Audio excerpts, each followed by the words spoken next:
नमस्कार सभी पशुधन सहायक विद्यार्थियों को। मैं डॉक्टर डी डी गोयल आपका फिर से अपने यूट्यूब चैनल पे स्वागत करता हूँ। अभी 2 दिन से लगातार जो है वो मैसेजेस मैं देख रहा हूँ बहुत सारे ग्रुप में, और बहुत सारे एलए से जो साथी है उनके दुख दर्द को मैं देख पा रहा हूँ। देखिए, कट ऑफ बहुत ज़्यादा गई है और आप सभी को पता है कि अब धीरे धीरे जो है वो इनके प्रूफ भी आने लग गए हैं। जब मैंने देखे बहुत सारे ऐसे प्रूफ, एक प्रूफ तो ऐसा था जो मुझे खुद शॉक्ड हो गया। मैं, किसी बच्चे ने जो है मेरे को कुछ फ़ोटोज़ भेजे थे और बोला कि सर ये पेपर है और इसमें फ़ोटो, मतलब उस पेपर, मतलब वो पेपर इस टाइप से उसकी फ़ोटो खींची गई थी कि या तो एग्ज़ाम से पहले जो है वो फ़ोटो खींचा गया, या फिर कोई ऐसा पेपर था जिसमें पेन का निशान तक नहीं। कैसे पॉसिबल हो सकता है कि पेन का निशान ही नहीं है, पेपर में पेन का निशान नहीं है ना। और इसके बाद वो मुझे बता रहा है तो आपका ही साथी कि सर वो एक ऐसे छोरे का है, एक ऐसे स्टूडेंट का है जिसका सिलेक्शन भी हो गया है। मुझे शॉक्ड हो गया। मैंने कहा भाई, ऐसा तो इंटेलिजेंट इतना कौन हो सकता है जिसका सिलेक्शन भी हो गया और उसके पेपर में निशान तक नहीं है। तो आपके ही जो साथी है जब ये मुझे चीज़ें बता रहे हैं तो मुझे बहुत दुख हो रहा है। देखिए, मैं बस इतना कहना चाहूँगा कि राजस्थान सरकार बिल्कुल भी पारदर्शिता नहीं रख रही है, और ये आने वाली जो जनरेशन्स है उसके लिए बहुत दुख की बात है। ऐसे तो भाई देखो, पशुधन सहायक की ना तो फिर आने वाले टाइम में कोचिंगें चलेगी ना कुछ बात। अब कुछ ऐसे स्टूडेंट जो सेलेक्ट हो रखे हैं वो बोल रहे हैं कि ये तो कोचिंगें चलाने के लिए ऐसे कर रहे हैं। भाई, कोचिंगें चलाने के लिए नहीं कर रहे हैं यार। हम न्यू उड़ान क्लासेज हो गया है, जो भी जयपुर के रिनॉन कोचिंग इंस्टीट्यूट के जो संचालक है, अगर वो गलत कह रहे हैं तो कुछ तो गलत हुआ है ना। नहीं तो ऐसा पॉसिबल नहीं है कि इतनी ज़्यादा कट ऑफ चल जाए, है ना। और अब तो मैं खुद पता है कि यार ये बच्चे जिनका जो मतलब एक भरोसे पे आए थे, हर एक कोचिंगों में जिन्होंने ज्वाइन किया, उन्होंने वहाँ की फ़ीस दी, इसके बाद में जयपुर जोधपुर में रहना खाना कितना महंगा है, तुम्हें ये खुद पता है। इतना सब करके, इतनी मेहनत करने के बाद वो पूरी तरह से ये सोच रहे थे कि हमारा सिलेक्शन हो जाएगा, लेकिन कट ऑफ हाई चल जाती है।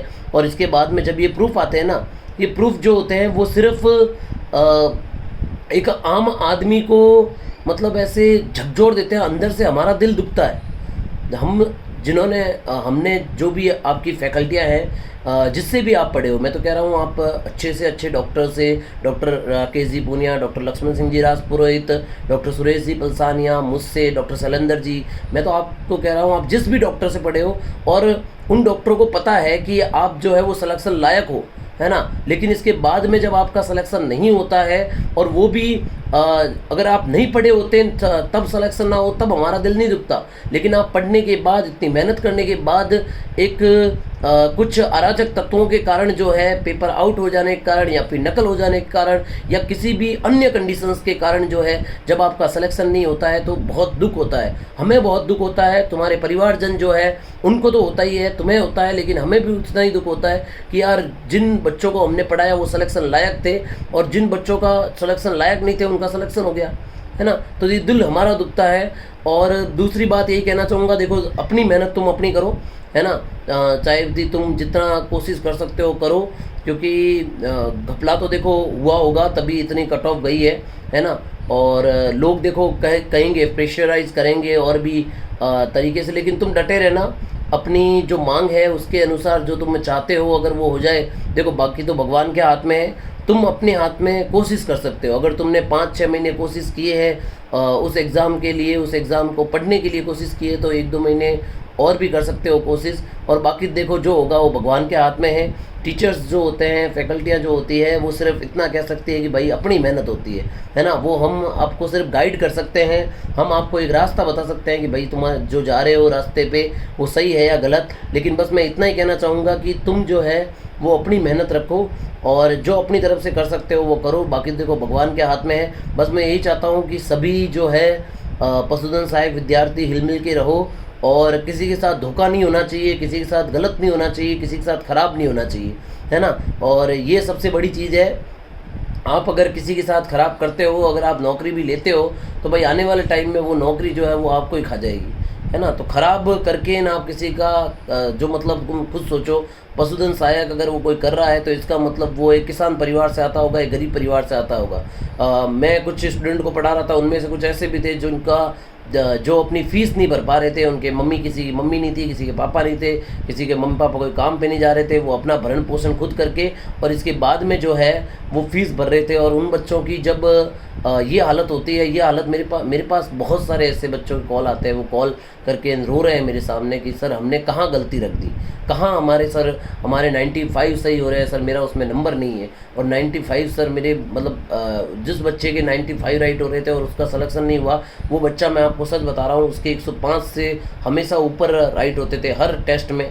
लेकिन जब वो मेरे सामने मेरे से बात कर रहा था तब रोया, तब मुझे लगा कि सच में मतलब कुछ ना कुछ तो हुआ होगा ऐसा कि उस बच्चे का सिलेक्शन नहीं हुआ। ऐसा नहीं है कि वो इंटेलिजेंट नहीं है, इंटेलिजेंट है, सब चीज़ें 95 सही कर रहा है यार 120 में से, है ना, नेगेटिव मार्किंग होने के बाद भी, तो इसका मतलब टैलेंट तो है, टैलेंट भरा हुआ है। लेकिन अगर इस तरह से ही आने वाली भर्तियों में चीज़ें होती रही तो देखो भाई आने वाले टाइम में फिर भर्तियों का कोई मतलब ही नहीं है ना। इससे अच्छा तो सारे कोचिंग वोचिंग सब बंद कर देनी चाहिए, कोई मतलब नहीं है भाई इस टाइप से, तो है ना। मैं तो बस यही कहूँगा कि धोखा करके और किसी के साथ इस टाइप से सिलेक्शन वगैरह हो जाए, अब मुझे नहीं पता है कि कितने हुए हैं कितने नहीं हुए हैं, लेकिन जिस हिसाब से आपके ही भाई बहन जो है मुझे प्रूफ भेज रहे हैं और बोल रहे हैं कि सर देखो ये कैसा हो सकता है, किसी में 2 जगह रोल नंबर है, किसी के कुछ भरा हुआ ही नहीं है तो वो है, और कुछ ऐसे भी है जिन देखो घपला।